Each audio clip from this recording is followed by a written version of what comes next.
Hello, everyone. If you are thinking of writing your examination, any anti-money laundering certification examination in your local language, I want to give you a suggestion to please do not do that. Why? Because I've seen people, there's stories when they wrote their examination and failed it, they write it in Arabic, Spanish, French, or whatever. Why? Because there's lots of issues of grammar. So I'm gonna give you an example of let's pick a question, and it's not a question from the actual exam. It's just a question.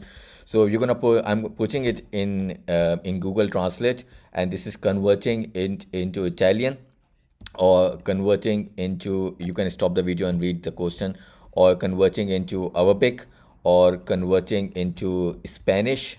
Let's find Spanish, or converting lastly into French. So if you're gonna write your examination, and if you're gonna, I want to give you an opportunity to read this, you're gonna see that it has lots of issues in grammar. When you are reaching the question, you won't be able to understand it, because the examiner, they just basically use a translator, but that can be a Google translator, whatever the translator it is. And I've seen people who have written their examination in local language, they were giving issues that they were not able to understand the examination question, because it had lots of grammar mistakes. So I want to suggest you to, if you are able to understand English, able to read, and able to, I mean, and your vocabulary is really good, it's really vast, that you are able to understand the different words, and your English grammar is good enough, I would suggest you to write your examination in English. Do not write your examination in Arabic. If you opt for my services, or whatever you do not opt for my services, I will still suggest you to write your examination in English, because examiner get the question, or they have the question written in English, and then they just use the translator to convert into different languages. I will not suggest you to use the book that they have given in different languages. Use the book in English and write your examination. So what you're going to do in both situations, please prepare yourself in English and write your examination. Your preparation should be in English, your examination should be in English as well.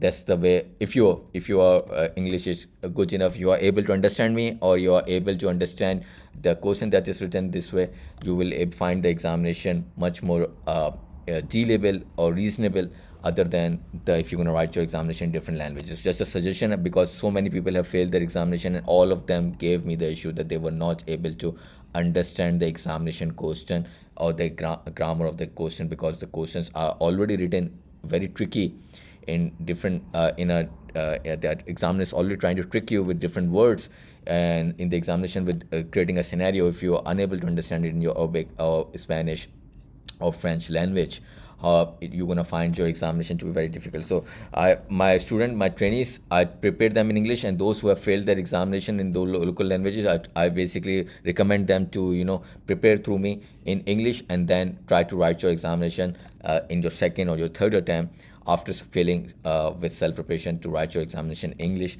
People have passed their examination this way. It doesn't matter from the Gulf countries they are from, Latin America, from speaking in Spanish, or they are from any European country. So please, do not make the mistake that others have made.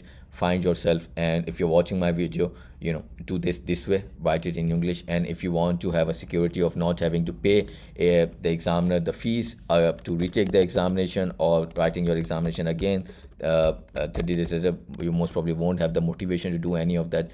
Prepare yourself properly for any of those certification. Pass it in your first attempt.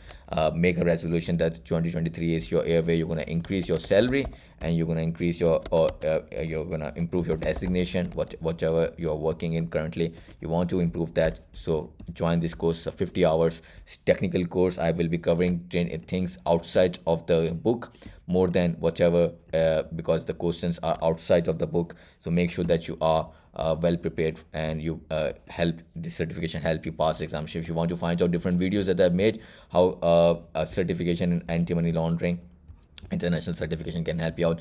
Watch these videos. They are short videos, and people who have passed the examination, or the videos that I made which help you in different scenarios and so on. And there's some demo sessions, the free sessions that are available. There are 4 of them that are available that you can watch to find out how I am helping people out in passing their or increasing their salary and improving their AML career. So thank you so much. Have a good day. Take care.